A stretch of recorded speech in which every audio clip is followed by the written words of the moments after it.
আবু হুরায়রা রাদিয়াল্লাহু তাআলা আনহু বলেন, রাসূল সাল্লাল্লাহু আলাইহি ওয়াসাল্লাম বলেছেন, ইয়াকিদুশ শাইতান আলা কাফিয়াতে রাসে আহাদিকুম ইদা হুয়া নামা সালাসা ওয়াকাদিন।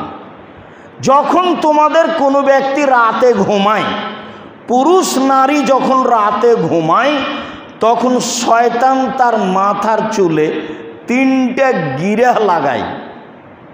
মাথার চুল থাক আর না থাক, গিরা লাগাতে পারে শয়তান। এ ব্যাপারে সে সক্ষম, এই ক্ষমতা আল্লাহ তাকে দিয়েছে।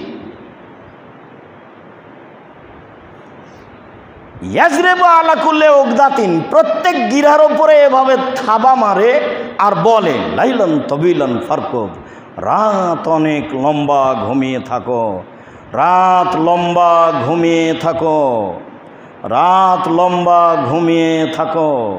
এইভাবে বারবার ওই গিরার উপরে থাবা মারে আর বলতে থাকে। এরপর আল্লাহ রাসূল বলছেন, ফাইজাস্তাইকাদা ওয়া যাকারাল্লাহ, এর এইভাবে ঘুম দেওয়াকে, এইভাবে থাবা মারাকে উপেক্ষা করে যে উঠে যায় আর বলে, আলহামদুলিল্লাহিল্লাযী আহয়ানা বাদা মা আমাতানা ওয়া ইলাইহিন নুশুর, সে আল্লাহর প্রশংসা যে আল্লাহ মরণ দেওয়ার পরে জীবিত করলো, সে আল্লাহর প্রশংসা।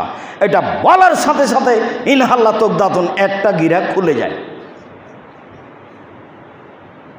ফাইন তাওয়াজ্জা ইনহাল্লাত, আর দ্বিতীয় ওযু করলে আর একটা গিরা খুলে যায়। ওয়াইন সাল্লাত ইনহাল্লাত, ওয়াইন সাল্লা ইনহাল্লাত, আর যদি সালাত আদায় করে তাহলে আর একটা গিরা খুলে যায়।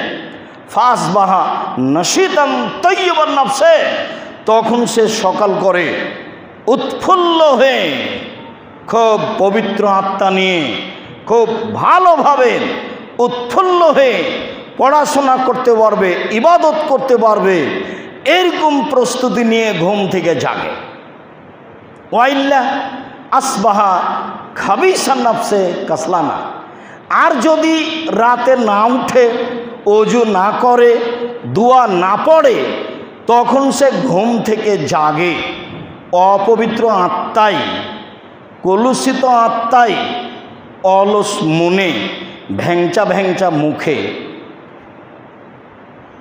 ভ্যাংচা ভ্যাংচা মুখে, ময়লা ময়লা চেহারায়, ভ্যাংচা ভ্যাংচা মুখে, ময়লা ময়লা চেহারায়, কেমন কেমন মুখে, কেমন কেমন চেহারায়, অপবিত্র আত্মায়, কলুষিত মনে, অলস মনে ঘুম থেকে জাগে। দেখবেন 7টা-8টার দিকে উঠেছে, ব্রাশ নিয়ে ঘুরে বেড়াচ্ছে, মুখখানটা কেমন জানি হয়ে আছে। আল্লাহ রাসূল অন্য জায়গাতে বলেছেন যে ওর কানে শয়তান পেশাব করে দিয়েছে, মুখে পেশাব করে দিয়েছে, এই জন্য তার মুখখান কেমন কেমন হয়ে আছে, ভ্যাংচা ভ্যাংচা হয়ে আছে, ময়লা ময়লা হয়ে আছে, অলস মনে, কলুষিত মনে। খুব সাবধান, শয়তানকে সরাতে হলে রাতে উঠতে হবে, রাতে সালাত আদায় করতে হবে, তাকে সরাতে হবে, শয়তানের ক্ষমতা থেকে বেঁচে থাকতে হবে। তাহলে আপনাকে রাতে জাগতে হবে। হাদিস বুখারী মুসলিম।